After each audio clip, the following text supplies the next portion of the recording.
అసలు ఇంత కిందకి కాయలు ఎందుకంటే వాళ్ళు రేస్ మీదనే అమ్మ 3 కాయలు ఉన్నాయి దీని మీద చూపించాను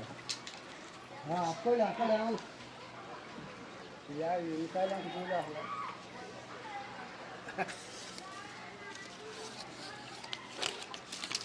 ఇది వరకు ముద్దుగా కాసి ఈ సంవత్సరం తేడా వచ్చి అనసరిగా కాసినాయి లేకపోతే ఈ రోజుల్లో పండిపోయి పడిపోవాలి చెరుకు రసాలు మంచి తీగ ఉంటాయి కాయలు రసాలా ఇవి చెరుకు రసాలు అంటారు